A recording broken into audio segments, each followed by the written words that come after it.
As a college student, I was always on the lookout for ways to make some extra cash. So when my roommate suggested I check out a website called Care and Love, I was intrigued. The site featured profiles of wealthy people looking for companionship, and many of them were willing to pay generously for the right person to spend time with them. One profile in particular caught my eye, a man named Harold, who was nearly 65 years old. His picture showed a distinguished-looking gentleman with a kind smile and twinkling eyes. I hesitated at first, but my curiosity got the better of me, and I sent him a message. To my surprise, Harold responded almost immediately. We began chatting, and I quickly discovered that he was a charming and interesting person. He told me all about his travels around the world, his collection of rare art, and his love of fine wine. I was hooked. Harold offered to pay me generously for my companionship, and I eagerly accepted. We spent many afternoons together, talking and laughing over coffee or enjoying a leisurely lunch at an upscale restaurant. He was always generous, and I found myself looking forward to our visits more and more. One day, Harold asked if I would be willing to visit him at his villa in the countryside. I hesitated, but he assured me that it would be a wonderful experience. So I agreed, and we made plans for me to come out and spend the weekend with him. The villa was even more magnificent than I had imagined. It was a sprawling estate, surrounded by lush gardens and beautiful woodlands. Harold greeted me warmly and gave me a tour of the house, which was filled with priceless art and antiques. As the evening wore on, I began to feel a little uneasy. There was something about the house that made me feel uncomfortable, and I couldn't quite put my finger on it. I tried to shake off the feeling and enjoy myself, but it was difficult. Finally, I couldn't take it anymore. I excused myself and went to the kitchen to get a glass of water. As I opened the refrigerator, I gasped in horror. Inside the fridge, I saw something that made my blood run cold. There were human arms and legs, neatly labeled and wrapped in plastic. I couldn't believe what I was seeing. Suddenly, I heard a noise behind me. I turned around, and there was Harold, standing in the doorway with a strange look on his face. "I see you've discovered my little secret," he said, a hint of amusement in his voice. "I hope you're not too shocked." I couldn't speak. I just stood there, staring at him in disbelief. "You see, I have a bit of a appetite," Harold continued. "I enjoy eating human flesh. It's a delicacy that most people can't appreciate. But you, my dear, you're different. I can tell that you have a curious mind and a daring spirit. I think you might be willing to try it." I shook my head, backing away from him. No, this is insane. I have to go." But Harold was having none of it. He advanced towards me, a hungry look in his eyes. "You can't leave now," he said, his voice low and menacing. "You know too much. You've seen my secret. And besides, I've already paid you for the weekend. You wouldn't want to waste my money, would you?" I knew I had to get out of there, but I was frozen with fear. I couldn't move, couldn't speak. Harold must have sensed my fear, because he smiled and took a step closer to me. "Don't worry, my dear," he said, his voice soothing. "I won't hurt you. I promise. I just want to share my passion with you. To let you taste the forbidden fruit. You won't regret it, I promise." But I knew I couldn't stay. I had to get out of there, no matter what. With a burst of adrenaline, I pushed past Harold and ran towards the door. But he was too quick for me. He caught up to me and grabbed me by the arm, pulling me back. "Where do you think you're going?" he said, his voice harsh. I struggled to break free, but he was too strong. I could feel his grip tightening on my arm, and I knew I was in trouble. Suddenly, there was a loud crash from upstairs. Harold's grip loosened, and I broke free, running towards the door. I heard footsteps behind me, but I didn't look back.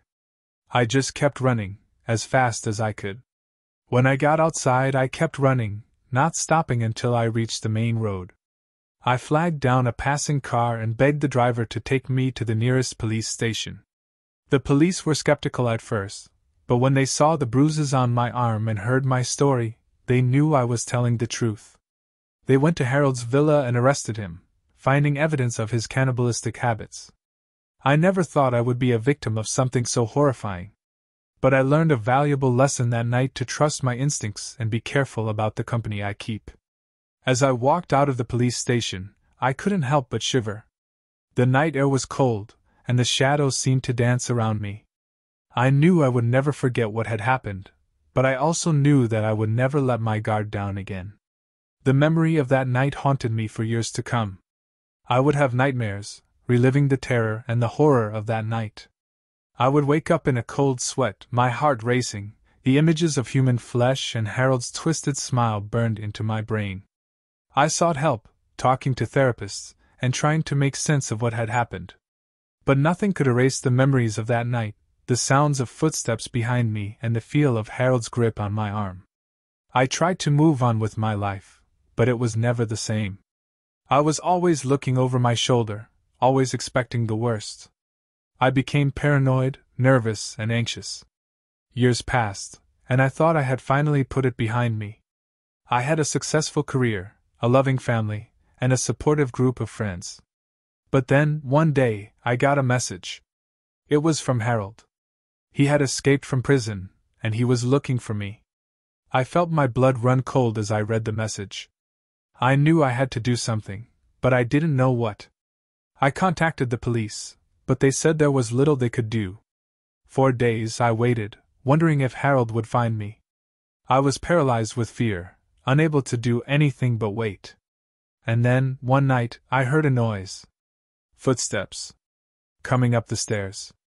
I grabbed a knife and hid in the closet, my heart racing. And then, suddenly, the footsteps stopped. I heard a voice, soft and soothing. "Hello, my dear," it said. "I've been looking for you." I knew that voice. It was Harold. I screamed, lashing out with the knife. But it was no use. Harold was too strong.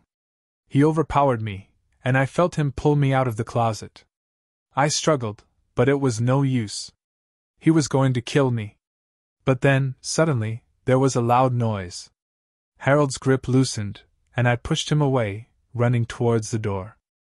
I heard a shot, and then another. And then silence. I turned around, and there, standing in the doorway, was a police officer. He had saved me. As I collapsed to the ground, I knew that I was safe. Harold was dead, and I was alive. It was over. But the memories of that night would never fade. I would always remember the terror and the horror of it all. And I would always be grateful for the police officer who had saved my life. From that day forward, I lived with a newfound appreciation for the things that really mattered. Family, friends, life itself.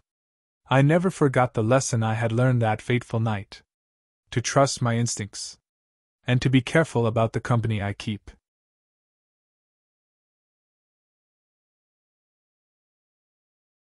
I was a successful businessman, a man who had built an empire from the ground up, a man who believed he knew how to navigate the treacherous waters of human nature.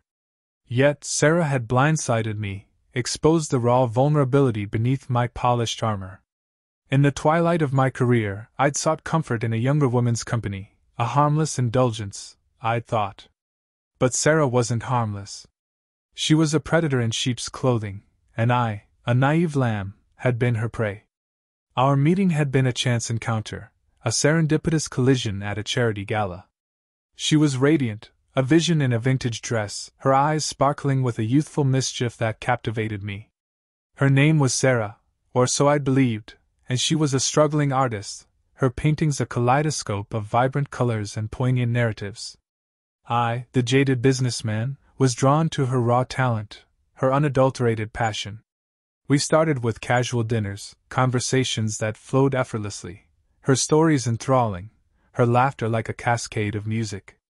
I was smitten, drawn to her vibrant energy, her youthful spirit.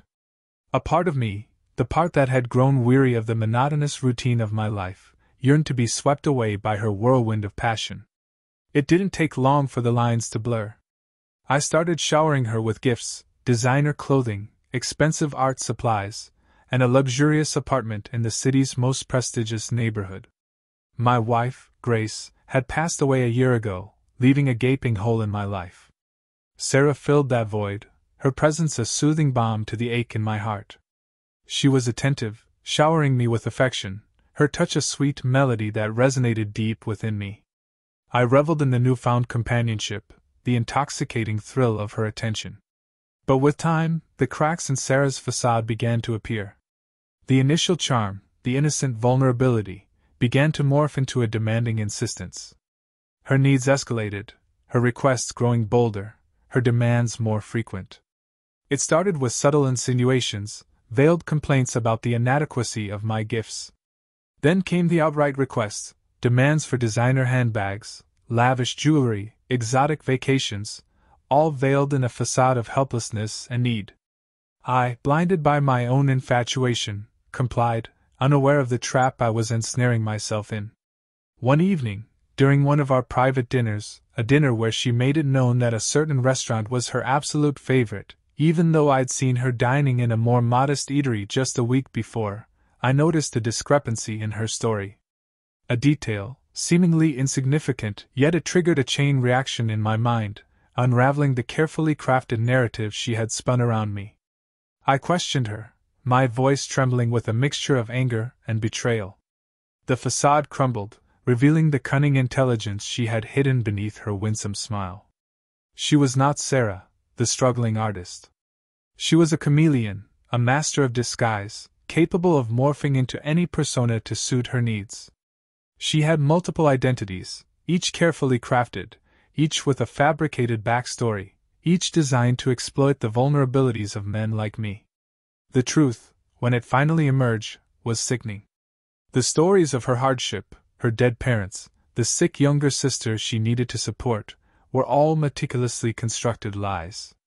Her artistic talent was a sham, her paintings bought from struggling artists on the fringes of the art world, a facade she used to further her deception.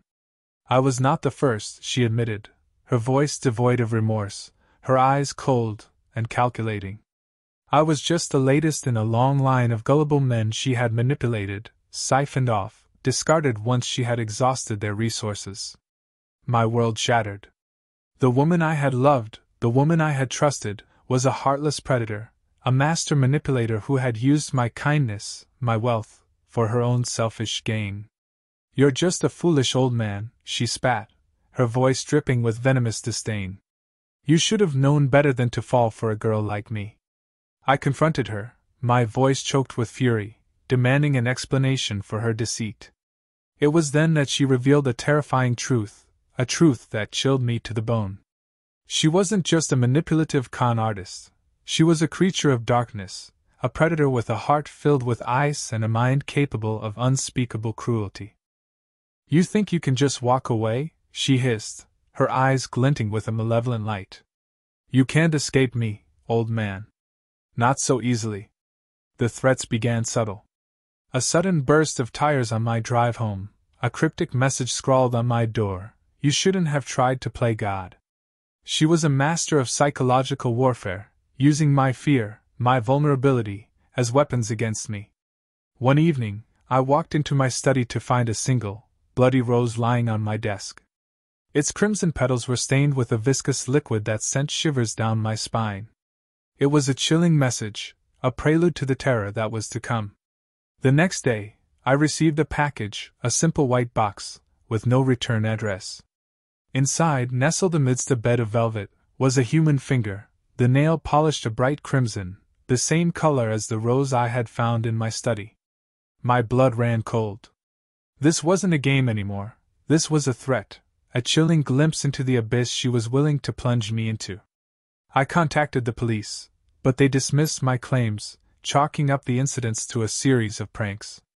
My pleas for help fell on deaf ears. I was a rich, lonely old man, a man with a troubled past, and they saw my claims as the delusions of a man on the verge of a breakdown. My fear was palpable, a suffocating weight on my chest, a constant undercurrent of dread that seeped into every corner of my life. My days became a blur of paranoia and anxiety, every shadow a potential threat, every noise a reminder of her presence.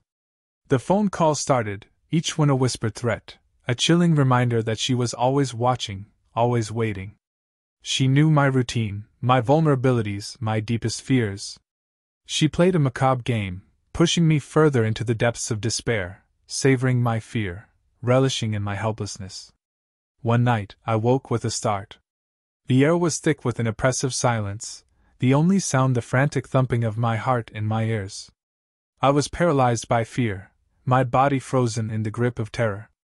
Then I heard it, a faint scratching sound coming from my window. I moved slowly, cautiously, my heart pounding against my ribs like a trapped bird. I looked at the window.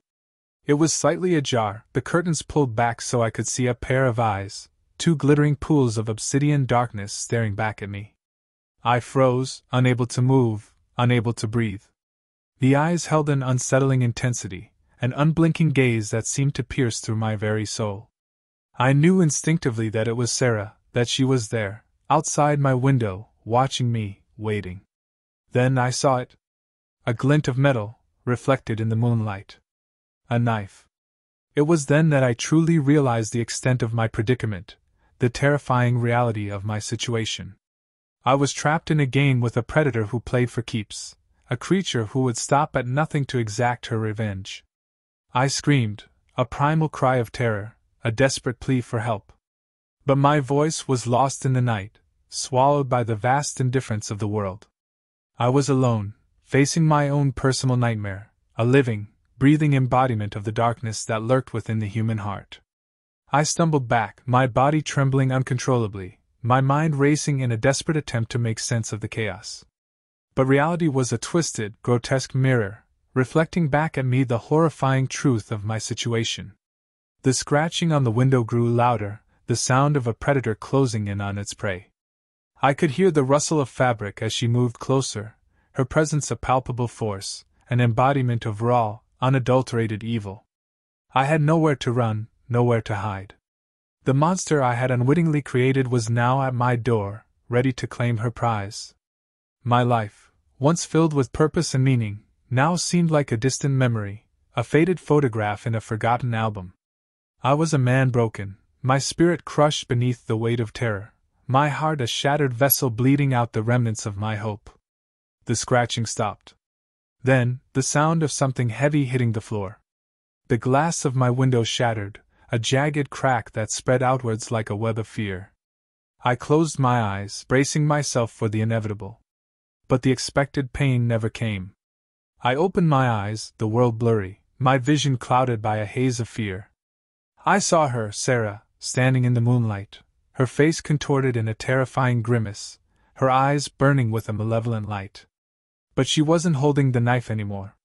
Instead, she held a bloodied, mangled hand, the index finger missing, the remaining fingers twisted at unnatural angles. "This is what happens to those who betray me," she hissed, her voice a chilling whisper. "This is what happens to those who try to escape." She threw the hand at my feet, the mangled fingers twitching in a grotesque parody of life. The blood, viscous and thick, pooled around the hand, staining the once pristine carpet a gruesome crimson. I screamed, a primal cry of horror that echoed through the empty room. She laughed, a chilling sound that sent shivers down my spine. "You know, old man, I've always been fascinated by the human body. It's so fragile, so easily manipulated. And the way it reacts to pain, it's truly a marvel." She moved closer, her eyes boring into mine, her breath hot and fetid on my face. "And now, it's my turn to play." I recoiled, my body shrinking back as if in a bid to escape her gaze, her touch. But there was nowhere to run, nowhere to hide. I was trapped. She leaned in, her lips brushing my ear. "You think this is the end, old man? Oh, but it's only the beginning." And then, with a chilling laugh that sent a wave of terror crashing over me, she disappeared. The horrifying image of her, the bloody hand, her cruel words, burned themselves into my mind, a permanent scar on my soul. I was left alone in the darkness, trembling with fear, my heart pounding in my chest, a ticking time bomb of terror. The police finally took my claims seriously, the evidence, the bloody hand, undeniable. But by then, Sarah was long gone, vanished into the shadows, her whereabouts unknown. I was haunted by the events of that night, the memory of her chilling laughter, her sinister words, a constant reminder of the darkness I had encountered. My life, once filled with ambition and wealth, was now a prison of fear, every shadow a potential threat, every noise a chilling reminder of the monster I had unwittingly unleashed. The scars of her manipulation lingered, a constant reminder of the dangers that lurked beneath her seemingly innocent facade. The trust one had once held in humanity was shattered, replaced by a cold, cynical fear that colored every aspect of my life. I had come to the end of my career, a broken man, a shadow of my former self. The wealth I had amassed, the empire I had built, meant nothing now. All I had left were the echoes of a terrifying encounter, the haunting reminder of the price of human greed and the depths of human depravity. I was a living testament to the darkness that could lurk beneath the surface of even the most seemingly innocent facade. And the scars ran deep, a chilling reminder that some monsters are not confined to the realm of nightmares. They walk among us, hidden in plain sight, waiting for the right moment to strike. And when they do, the consequences are devastating.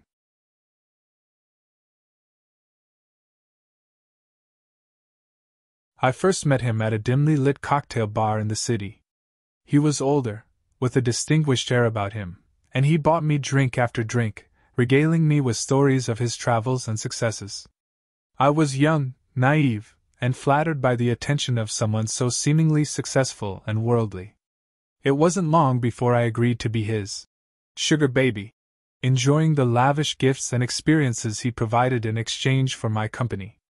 But as time went on, the favors he asked of me became stranger and more disturbing.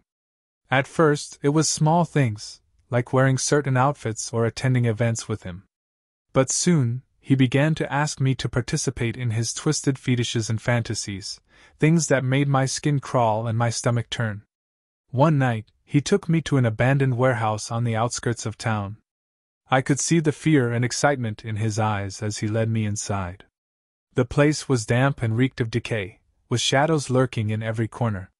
He handed me a knife, its cold steel sending shivers down my spine, and told me to play along. I didn't understand what he meant, but I was too afraid to refuse. He led me to a dirty, makeshift altar in the center of the room. On it lay a bound and gagged figure, covered in cuts and bruises. I couldn't see their face, but I could tell they were alive and struggling.